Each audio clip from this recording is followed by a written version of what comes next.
नमस्कार दोस्तों। देखिए, एक कंपनी ऐसी है जो कि अभी डीमर्ज होके अलग हुई है और बहुत सारे इन्वेस्टर बहुत उम्मीद में बैठे थे उसमें कि पैसा बनेगा जो डीमर्ज एंटिटी है उससे, लेकिन कुछ ऐसा हुआ नहीं। बात कर रहा हूँ पीईएल की। तो पीईएल में दो बिजनेस थे, एक एनबीएफसी का बिजनेस था। तो यहाँ पे ये अलग हो गया है, पीईएल नाम से अभी भी है। और दूसरी कंपनी हो गई पीपीएल फार्मा, पिरामल फार्मा जिसे हम कहते हैं। तो ये कंपनी जो है फार्मा के बिजनेस में है। इसमें भी काफ़ी सारे डोमेन है, इससे रिलेटेड ऑलरेडी वीडियो बना चुका हूँ कि यहाँ पे सीडीएमओ भी है, ब्रांडेड यहाँ पे इनके प्रोडक्ट्स भी हैं। तो बेसिकली जब से पीपीएल फार्मा अलग हुआ है इनसे, उम्मीद थी कि ये बिज़नेस चलिए ठीक है अच्छा नहीं करेगा, एनबीएफसी से उम्मीद भी ज़्यादा नहीं थी, लेकिन इससे उम्मीद थी लोगों को। और उसके बावजूद ये शेयर जो है आज 116 रुपये पे खड़ा है। 200 के आसपास यहाँ पे, 200 के ऊपर यहाँ पे डीमर्जर हुआ था। तो बहुत भारी नुकसान में है इसके शेयर होल्डर्स। और यहाँ पे देखिए आज एक और नेगेटिव न्यूज़ आई है कंपनी के लिए। तो यूएस एफडीए जानते ही हैं दुनिया भर में चेकिंग करता रहता है। तो इन्होंने इंस्पेक्शन किया है और यहाँ पे कहाँ पे किया है, लेक्सिंगटन यहाँ पे फैसिलिटी है, यहाँ पे इनका प्लांट है। यहाँ पे यूएस एफडीए ने यहाँ पे इंस्पेक्शन किया है। तो इसमें क्या मिला है, 483 फॉर्म जो होता है उसमें 6 ऑब्जर्वेशन निकाले हैं। लेकिन ऑब्जर्वेशन में ये वॉलेंट्री यहाँ पे एक्शन बताया गया है, इंडिकेट किया गया है। और ये कोई भी डाटा इंटीग्रिटी से रिलेटेड यहाँ पे कोई भी चीज़ नहीं पाया गया। तो ये एक हम कह सकते हैं रिलीफ की बात है। लेकिन यहाँ पे जो है एक्शन मांगा गया है, बहुत सीरियस केस नहीं है लेकिन यहाँ पे केस निकला है। तो देखिए शेयर प्राइस 100 यहाँ पे 16-17 के आसपास यहाँ पे ट्रेड कर रहा है। अगर आप इसका लिस्टिंग भी देखेंगे दोस्तों, तो लिस्टिंग के समय ये देख सकते हैं जिस दिन लिस्ट हुआ था उस दिन 200 पे ही खुला और वो 200 हाई पॉइंट हो गया इसका। इसके बाद फिर कभी ये उस लेवल को छुआ भी नहीं। पीपीएल फार्मा की बात कर रहा हूँ, लगातार कंटिन्यूस डाउन ट्रेंड में बना हुआ है ये स्टॉक जो है। यहाँ पे पहले 125 का लो बनाया, फिर दूसरी बार और नीचे चला गया 113 का। अब देखते हैं तीसरी बार में इस बार कितना इसमें दम है और नीचे जाने का क्या नहीं। क्योंकि अगर 100 जो ये बीच में लो है 113 का, इसको तोड़ता है तो फिर 100 के लेवल भी आराम से देखने को मिल सकते हैं। क्योंकि इसके नीचे कोई देखिए रेजिस्टेंस ना सपोर्ट कुछ नहीं बना सकते आप। कहाँ तक जाएगा वो इसके भरोसे ही है, मार्केट पे ही है। तो यहाँ पे हम कुछ ड्रॉ भी नहीं कर सकते। लेकिन एक चीज़ क्लियर है कि ट्रेंड यहाँ पे पूरी तरीके से नेगेटिव है। कंपनी अभी देखिए लॉस में गई थी पिछले क्वार्टर में, और यहाँ पे जो मार्केट कैप कंपनी का अभी भी है वो 14,000 करोड़ के आसपास है। तो देखिए पीईएल जब पुरानी जो कंपनी थी इसका भी अगर आप मार्केट कैप देखेंगे तो ये बड़ी कंपनी थी, लार्ज कैप कंपनी थी। अब इसमें 14,000 में आप पीईएल जो एनबीएफसी है इसका भी जोड़ देंगे तो ये देख सकते हैं दोस्तों कि यहाँ पे इक्विटी काफ़ी बड़ा है। यहाँ पे 78 करोड़ का यहाँ पे जो शेयर्स फ्लोट है, मतलब पब्लिक डोमेन में जिसके आप ट्रेड कर सकते हैं, वो 78 करोड़ के आसपास है। और यहाँ पे मार्केट कैप 14,000 करोड़ के आसपास है।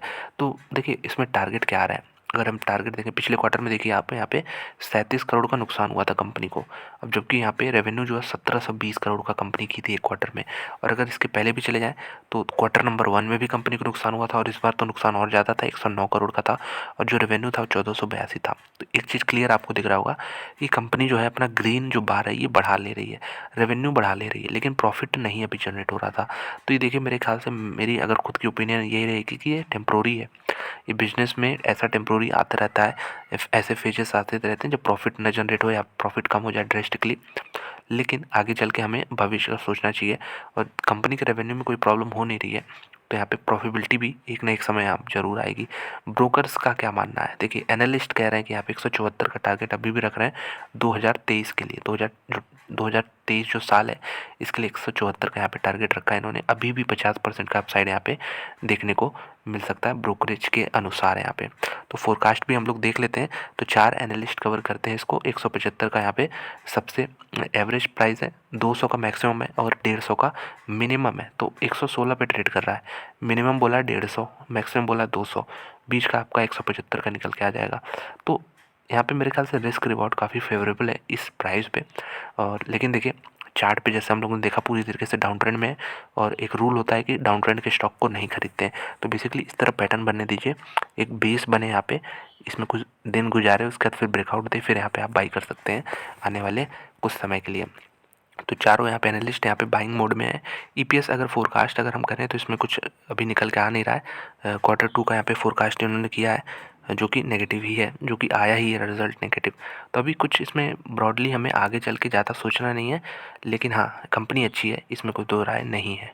से पूछेंगे कंपनी क्यों गिर रही है, तो देखिए बहुत सारे रीज़न है। पिछले क्वार्टर में यहाँ पे नुकसान हो गया था कंपनी को, और यहाँ पे जो कंपनी के पास कर्जा है दोस्तों ये भी भारी भरकम है। 5,000 करोड़ का यहाँ पे कर्ज है जो कि इक्विटी का 75% है। और यहाँ पे अगर हम देखें तो मार्केट कैप जैसे ऑलरेडी हम लोग देख चुके हैं, यहाँ पे 36 का पी बन रहा है, जो कि मेरे ख्याल से महंगा नहीं है। ये प्रॉफिटेबिलिटी कम हुई है 2 क्वार्टर में, इसलिए ऐसा दिख रहा है आपको। लेकिन जो कर्जे वाली बात है ये आपको कहीं ना कहीं ध्यान में रखना होगा कि कंपनी पे कर्जा भी काफ़ी है। तो चलिए कुछ यहाँ पे रेवेन्यू देखते हैं, एनुअली रेवेन्यू कंपनी कैसा कर ले रही है। तो यहाँ पे जैसा हम लोग ने उधर देखा 2 साल का डेटा है, यहाँ भी अगर आप देखें 2 क्वार्टर का हम लोग उधर डेटा देखे थे, तो यहाँ पे 2 साल का डेटा है। यहाँ पे देखिए 6300 का रेवेन्यू था, यहाँ पे 6500 का हो गया है। 1428 यहाँ पे ऑपरेटिंग प्रॉफिट था, यहाँ पे 950 हो गया है। एक और यहाँ पे नेगेटिव पॉइंट है कि डिप्रिसिएशन अमाउंट काफ़ी है, यहाँ पे बहुत हैवी अमाउंट है। देखिए आपने इधर देखा 1400 का यहाँ पे ऑपरेटिंग बेसिस पे प्रॉफिट, लेकिन वो घट के यहाँ पे 950 हो गया। उसी तरह यहाँ पे 485 का पीबीटी बन गया दोस्तों। तो ये चीज़ें कंसर्न है। हालांकि प्रॉफिटेबिलिटी में भी देखेंगे तो 835 करोड़, 376 करोड़, ठीक है, आगे चल के ये ग्रो ही होने वाला है। कंपनी एक हम कह सकते हैं डिसेंट कंपनी है। यहाँ पे शेयर कैपिटल देख सकते हैं काफ़ी है यहाँ पे कंपनी का। तो जैसा हम लोग ऑलरेडी डिस्कस किए थे कि काफ़ी इसमें शेयर्स भी हैं, 119 करोड़ शेयर्स हैं दोस्तों, 119 करोड़ शेयर्स हैं यहाँ पे, और फेस वैल्यू यहाँ पे 10 की है। तो बहुत भारी बेस है इसका इक्विटी का। और यहाँ पे जो सेलिंग हो रही है इसका प्राइमरी रीज़न यही है कि जो डीमर्जर के बाद बिजनेस अलग हुआ था, बहुत सारे म्यूचुअल फंड हाउसेज जो हैं अपना पोर्टफोलियो बैलेंस करते हैं, तो उसमें सेल ऑफ आया है इसी वजह से। और यहाँ पे ये देख सकते हैं इक्विटी साइज़ भी काफ़ी बड़ी है। तो मैंने आपके इसके पॉजिटिव पॉइंट बता दिए। पॉजिटिव पॉइंट सबसे बड़ा यही है कि कंपनी का जो ब्रांड है ये अच्छा है, यहाँ पे अच्छा काम करता है बाहर, और साथ में बिजनेस का यहाँ पे पोटेंशियल ग्रो करने का अच्छा खासा है। नेगेटिव पॉइंट मैंने आपको बता दिया, कर्जा ज़्यादा है, इक्विटी साइज़ यहाँ पे बड़ा है। इससे हालांकि ज़्यादा कंसर्न आता नहीं है, लेकिन फिर भी शॉर्ट टर्म में इसका हम सेल ऑफ हुआ है इसमें हम रोल देख सकते हैं। तो लॉन्ग टर्म वाली कंपनी ये लग रही है मुझे अभी भी 117 के भाव पे भी प्रेजेंट है।